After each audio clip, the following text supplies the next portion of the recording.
So there are Somalis who are now making wild demands, and yeah, it's getting crazy. It's getting crazy. And I want you to understand what I want to say in this video, because someone might think, Ricky's South African, and so he's also being xenophobic. First listen, okay? First listen to the video. We'll play this lady's video right here. And I hope this video doesn't offend anybody. I want us to be very clear about some of the things she's claiming. And then I want you to understand South Africans' position on this subject matter. Don't just listen to this and then run pity parties, okay? I want you to understand the position that as a South African I'm in. Apart from taxpayers' money. No. I want you to hear something else apart from taxpayers' money, okay? So let's go and listen to this video. This is wild. All right. We are here as a Somali community. First of all, we are thanking our Somali community leaders who today try to bring us here for our cases. Okay, so she's thanking the people that brought them. They are Somali community.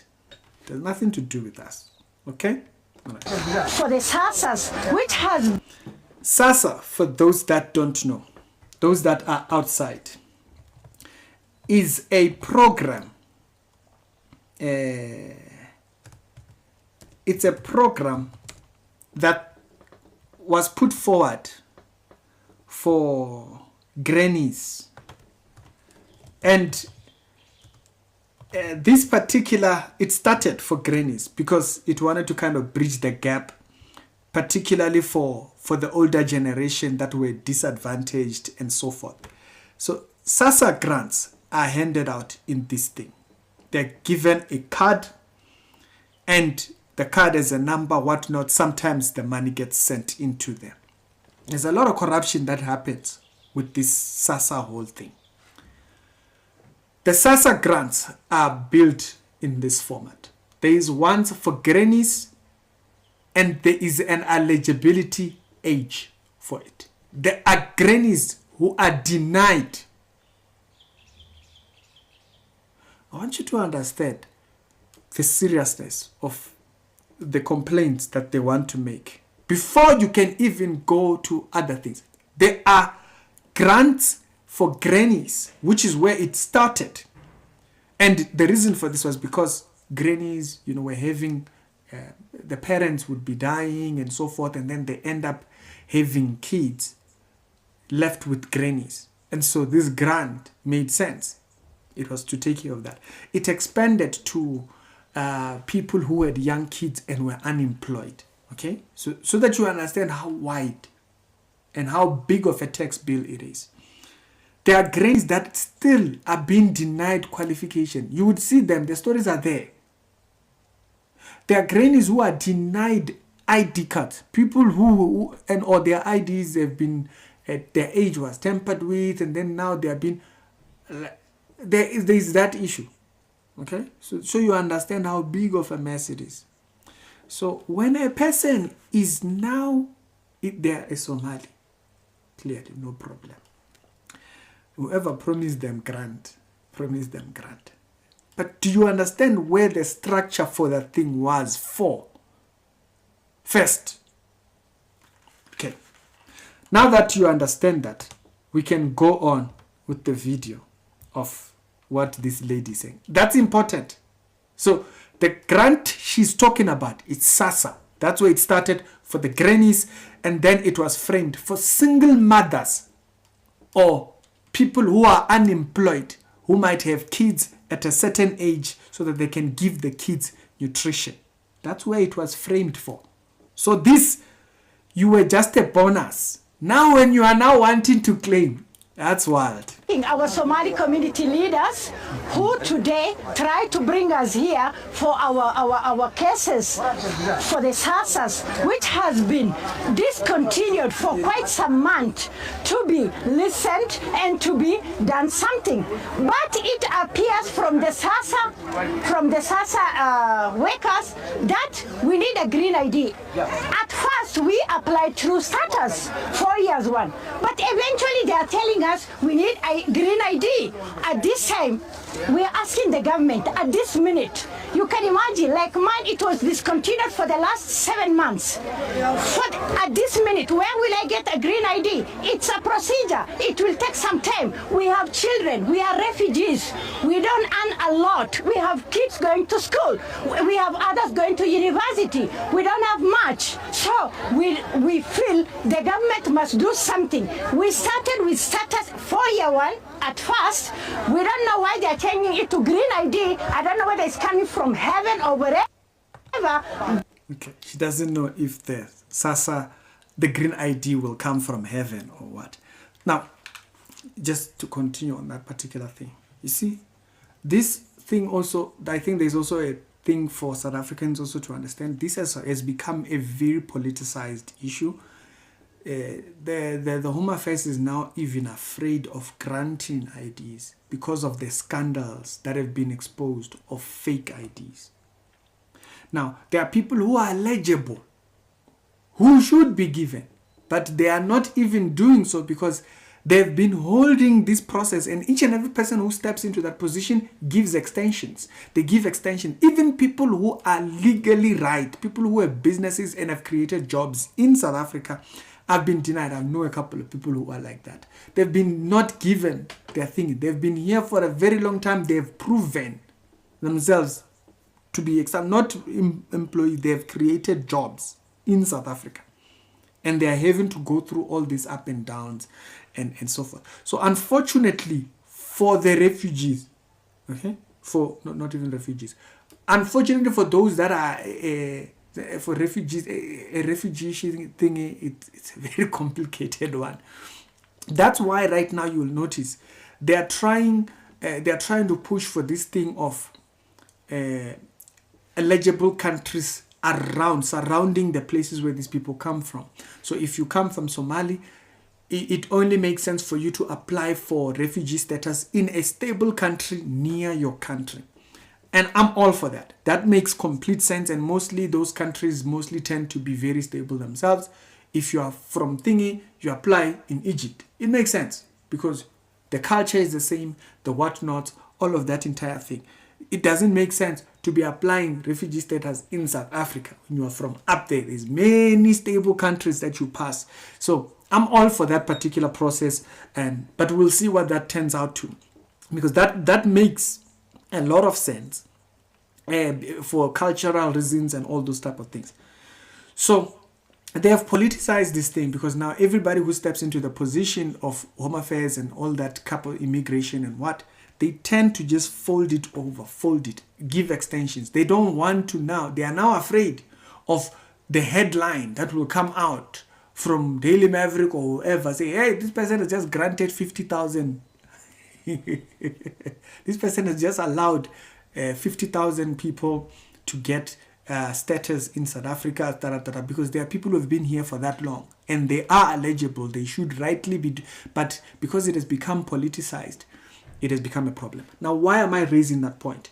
Because you remember I mentioned in a video the position of a Christian pertaining foreign affairs. You see, when we raise issues in South Africa, foreigners are quiet.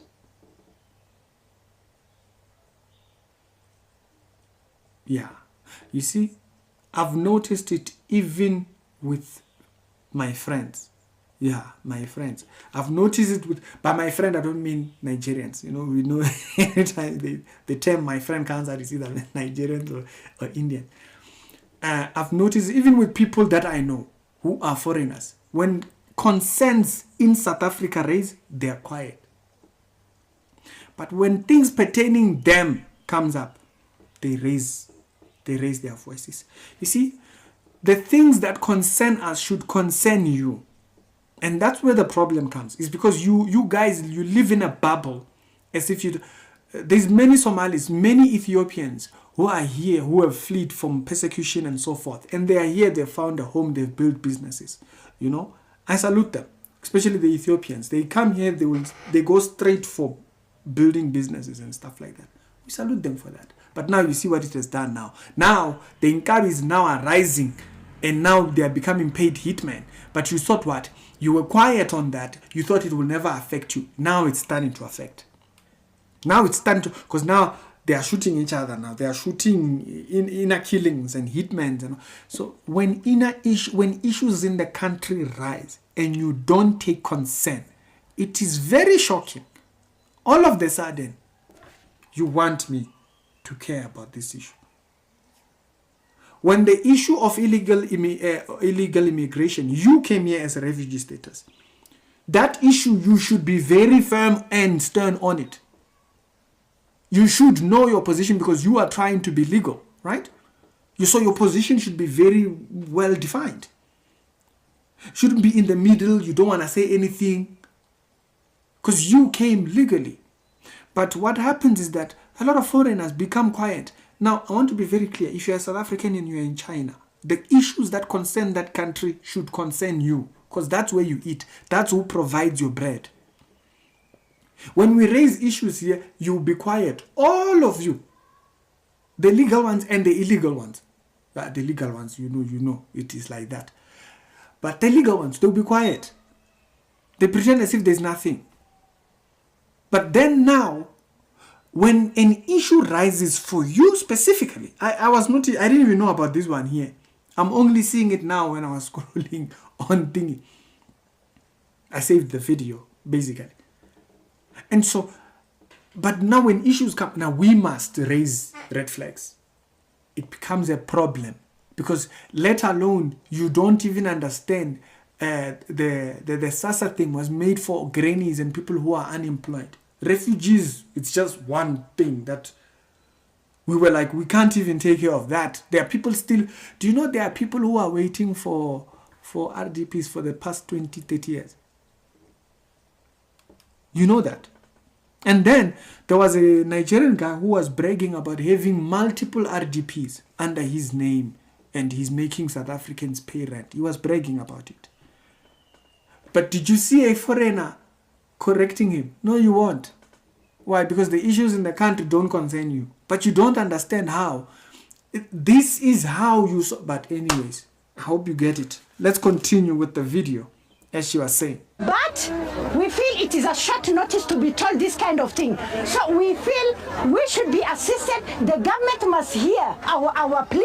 The government must hear our problem. These are mothers. The whole day we left our family. We are fasting. We are supposed to cook for our families, but we are here. But it looks the SASSA people didn't want to listen to us, asking us green ID. Where are we going to get green ID at this? So that's that. I'm only going to play that much video. You can go and search for the video and so forth.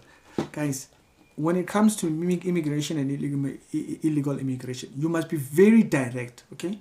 Illegal immigration, both the foreigner and the local resident should be concerned about illegal immigration. Corruption, you who takes residence here should be concerned about it. You can't be quiet and be thinking. I used to have a friend of mine, he's Nigerian. I think he went back to Nigeria now. I haven't seen him in like 5, 6, 7, 8 years. And every single time we spoke, we met, we talked about corruption. Every single time, without fail. Every single time you'll be talking about how they want 200, how they want money, how you try and bypass it, how they will be trying to report and what, and all those things. And that's the kind of a foreign citizen that I would want to be next to. Because that person cares about the things that will affect me alongside and the things that will later affect him as a citizen. Or as a person who's been granted citizenship.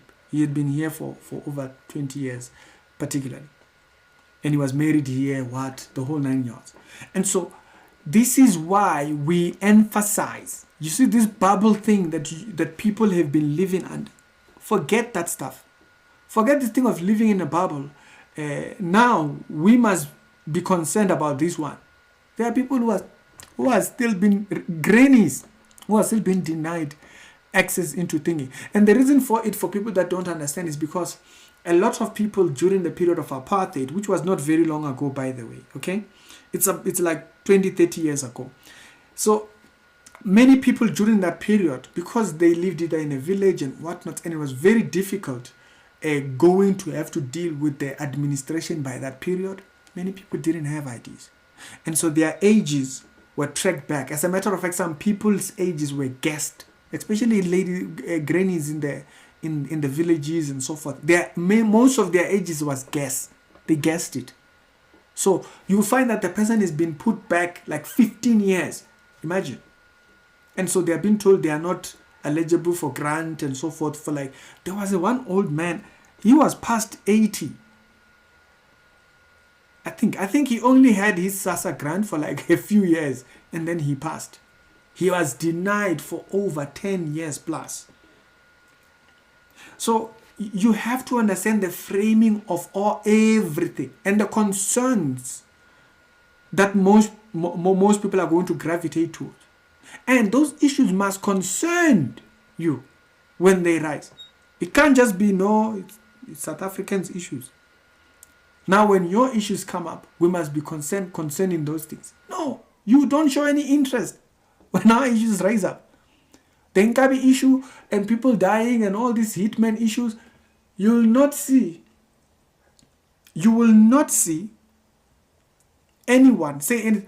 When the lady who was investigating Omotoso got killed, I didn't see nobody talk about that. I didn't see no foreigners talking about that. Yeah. There is a lady who was an advocate for the victims of Omotoso. Very well documented cases. Before Omotoso was about to come out, that lady was killed. Did you hear about that? Did any of these foreign media talk about that? They don't. So the things that concern us, you are quiet.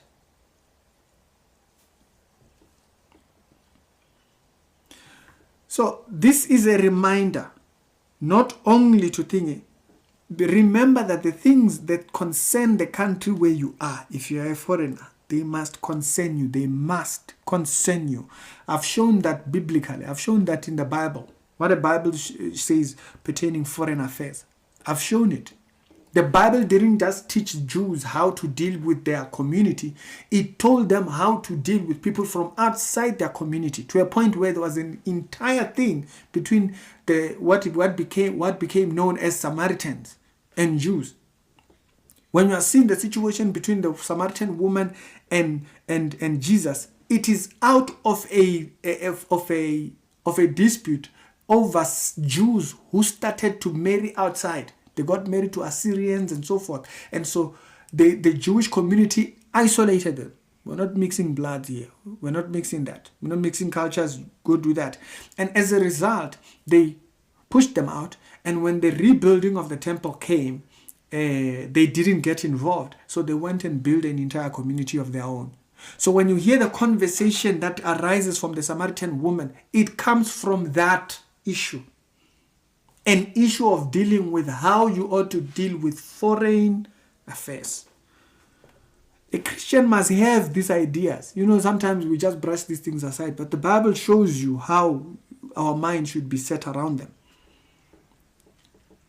So she says, now our fathers worship in the mountain. Who is she talking about? Assyrians, Jews who mingled with other cultures, who they were told not to when they mingled. And there was a reason for that. They were told to do so because of preservation of bloodline and all that. God was preserving them apart from, so that the Messiah's bloodline comes. But now there is no need for that. That was there because of biblical reasons and reasons for the Messiah's coming. This becomes important to understand. The things that concern that nation must concern you. You can't be here and you are from Zim and you don't care. Now all of a sudden when things come up now, you must be concerned about the things that are concerning that country where you're from. Now tell me your thoughts down in the comment section, and let's have that conversation down there. Be very clear about these issues. So if you are looking for SASSA, you have to understand there is a process that has been politicized. You've not been engaging it. When we engage politics, you are quiet. Now we must be reacting to videos. When the corruption issues come up, you are quiet. You don't say nothing. We never see anything. But now, this will be everywhere. They will be publicized. You'll be publicizing this, but you don't know any other thing in the country. You don't concern yourself about anything except things that benefit you. That bill, that one for status around countries that are close to you, that one they must fulfill. They must do that one. There are countries that are stable where you guys come from. Those are the countries that should take refugees. I am completely for that one. Not because I'm very xenophobic, I don't want foreigners. No, it's because the cultures thingy and whatnot. It doesn't make sense to be going one place. You can't have everyone going to one place. It doesn't make sense. It don't make no sense. The things that concern that country must concern you.